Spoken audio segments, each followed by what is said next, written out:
Hello dear students, now we are going to study electric potential energy and then we will take the equipotential surface and equipotential volume. At first let us take the electric potential energy, which is denoted by symbol U. The amount of energy required to carry a given charge from infinity to a point in the electric field is called electric potential energy at that point. We know that the electric potential at any point P in the electric field of Q1 at distance r from Q1 is given by B is equal to 1 upon 4 pi epsilon 0 Q1 upon r. Therefore, the work done in bringing charge Q2 from infinity to point P will be equal to the electric potential energy of charge Q2 at point P. Thus, U will be equal to B into Q2. From equation 1, B is equal to 1 upon 4 pi epsilon 0 Q1 upon R and into Q2. So, electric potential energy of charge Q2 at point P will be equal to U is equal to 1 upon 4 pi epsilon naught Q1 Q2 upon R. Now we take equipotential surface.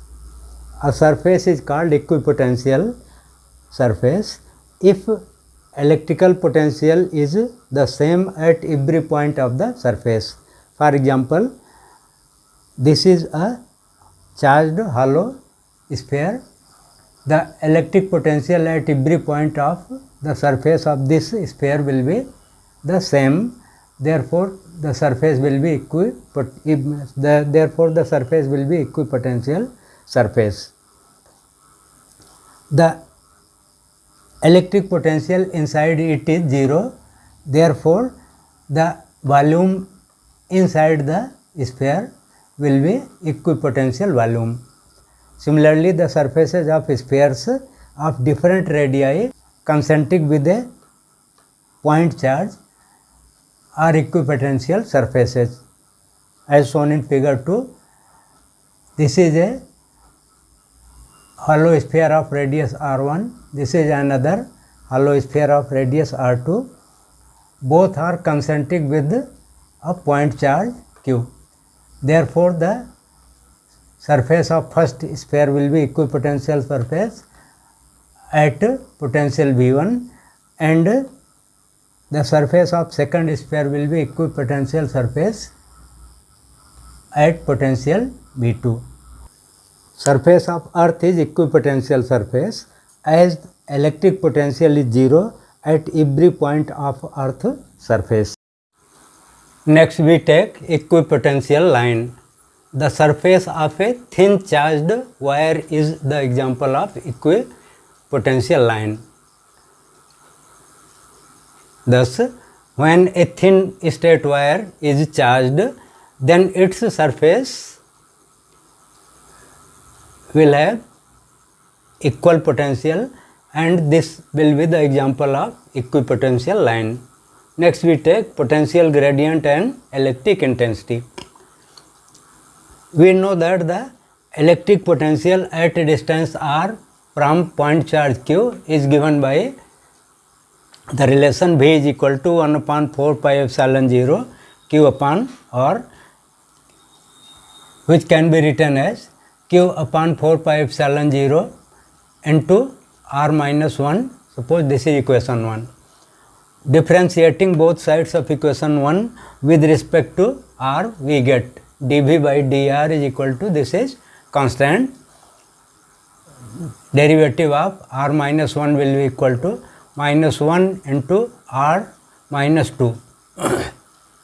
So, this can be written as minus 1 upon 4 pi epsilon 0 q upon r square and this is E, therefore, it can be written as minus E. Thus, E is equal to minus dV by dr. Thus, the electric intensity may also be defined as the negative of the potential gradient. dV by dr is the potential gradient. If two conducting plates separated by distance d have a potential difference V as shown in this figure, suppose these are two parallel conducting plates separated by distance d and having potential difference V, then from equation 2 the electric field intensity between plates will be E is equal to V by d. Direction will be from positive to negative plate, and therefore from this relation the other unit of electric field intensity is volt per meter. We know that electric field intensity is defined as the force per unit charge. Also it is given by the relation E is equal to V by d, equation 2. Equating 1 and 2 we get E is equal to F upon Q is equal to V by d. So the SI units of electric field intensity are volt per meter and Newton per coulomb. So volt per meter is equal to Newton per coulomb.